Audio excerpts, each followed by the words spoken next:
Good evening, everybody. Hello. It's great to see so many people here this evening. My name is Joe Mandrell, and I am a social psychologist. Please don't let the title fool you.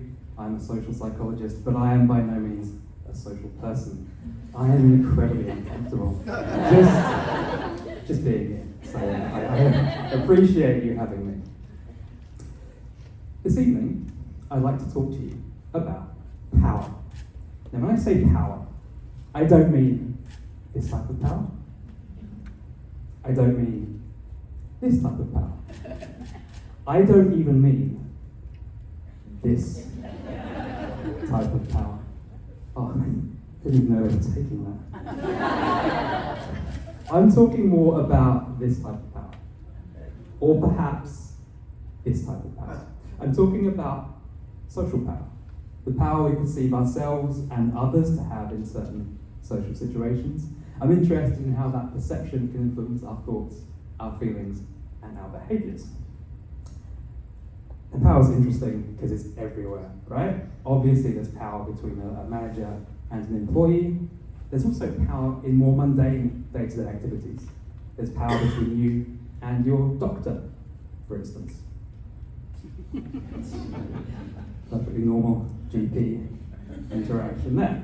There's power between couples. There's power in friendship groups. There's power between you and the lady at Costco. When she doesn't give you the other free sample that you asked for, even though there are no signs saying you can't have more than 5.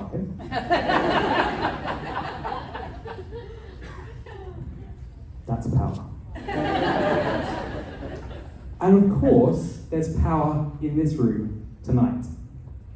Many of you will be sitting here feeling more or less powerful than the people you came with, or the people you go home with, or both. It's all good. It's all fine.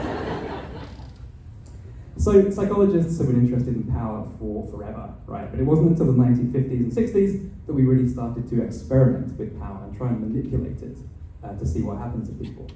The big experiment of the day that you may have heard of was the Stanford Prison Experiment. This is where a psychologist got a bunch of undergraduate students. Undergraduate students looked a bit different in the 60s. With all the cigarettes and lead. He got a bunch of undergraduates. He told half of them, you're going to be prison guards. And he gave them uniforms, batons, aviators. He told the other half they were going to be inmates. And then he just locked everyone in a basement for 2 weeks. You see what happened? Now, predictably, what happened was absolute carnage. Absolute carnage. The guards became increasingly totalitarian and aggressive. The inmates became withdrawn and terrified. They had to stop the experiment. It was a washout. Unfortunately, we're not allowed to do experiments like that anymore for various reasons. Ethics, the law. But as psychologists, we still want to experiment with power. We still want to see how it affects people. So we've had to come up with ways of manipulating people's sense of power without turning them into fascists. There's plenty of that going around at the moment. So we still want to mess around with power.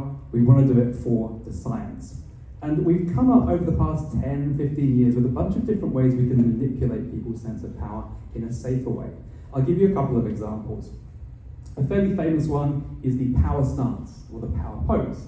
This was big a few years ago, where the idea is you get a person to adopt a powerful pose, or you get them to adopt a weak pose. Something like that. And the idea is that simply by posturing like this, the person feels more or less powerful. You can run your study, see what happens. Here's the Adelaide Crows doing some power posing just before the 2018 grand final. Any sports fans in the room? They went on to lose this match by 48 points. But man, did they feel powerful? A bit further afield, here are the leaders of the UK Conservative Party. These guys have never heard of power posing. This is just what Tories do when they see poor people. So we've got power posing. We've also got something called a recall task, where you basically get someone to remember a time they felt powerful, or maybe not powerful, and you get them to write about it in great detail. And this act of recollection and writing down makes them relive that power. They feel more powerful. You can run your experiment and see what happens. This brings us to the problem. We're not super sure how well these manipulations actually work. If you give someone a uniform and a truncheon and tell them you're a cop now, it's quite easy to measure their empowerment when they start hitting people. It's more subtle with these manipulations. And what we've been lacking in social psychology research is a valid and reliable way of measuring this sense of empowerment. And that's what my research has been focused on. So I've been developing and validating a scale to measure empowerment. I've given it a very catchy name. It's called the Episodic Empowerment Scale. You know it's good because it's spammed when it came in. You know it's catchy. So to build this scale, this kind of questionnaire, I started out with a whole list of questions that conceptually were related to power, right? Questions like, do you feel as though you can take control of situations right now? Do you feel as though you could give a talk to a bunch of strangers about science? These kinds of questions. And I came up with a whole list of them. And I just asked a couple of hundred people to answer those questions, and the idea was that by gauging the strength of their response, I'd be able to measure how empowered they felt. So I did that, and then I subjected all of that data to something called factor analysis, which is a way of whittling down all those hundreds of questions into just the most relevant, the most pertinent ones for discovering power. That's me doing the analysis, by the way. That's actually a PowerPoint.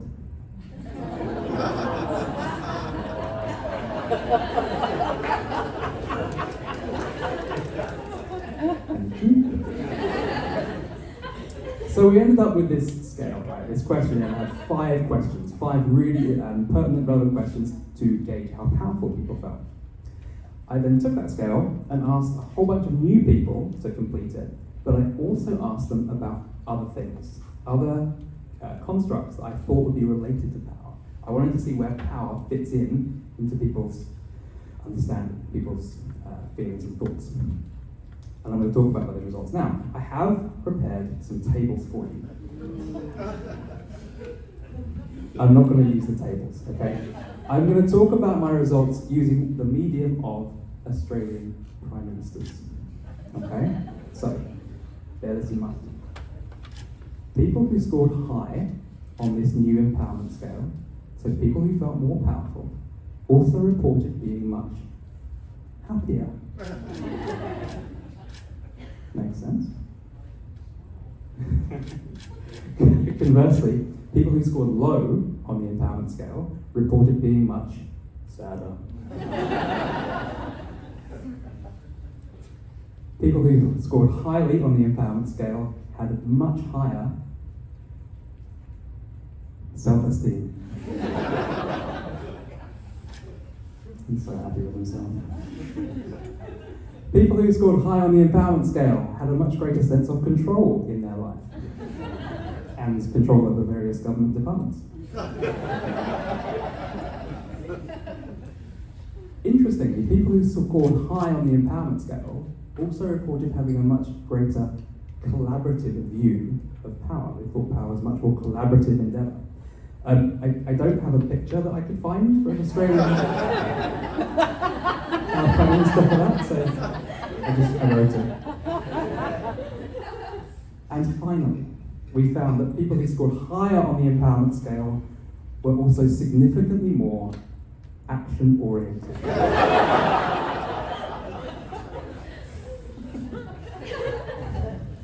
So we developed this scale that seems to be reliable, robust, valid at measuring people's sense of empowerment. I can see the question on all of your lips.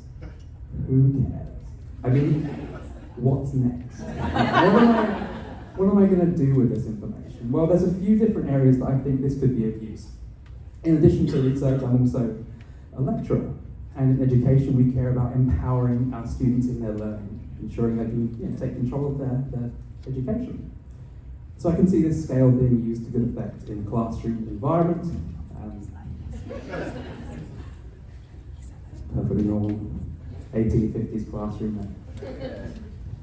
I'm also interested in public health, and healthcare is another area where we want to ensure that patients and clients are empowered in their health decision making. So again, this scale could be employed to good effect in a healthcare kind of scenario and normal GP interactions. It'd be great for that.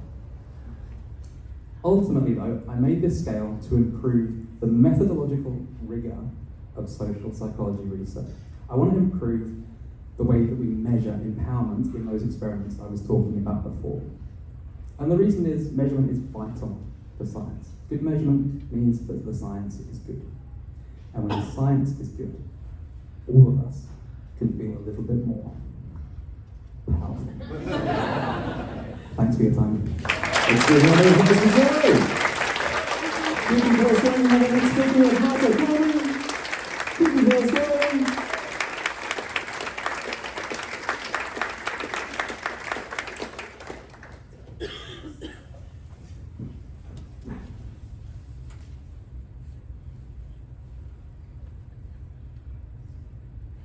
Anyone want to get rich? Yes.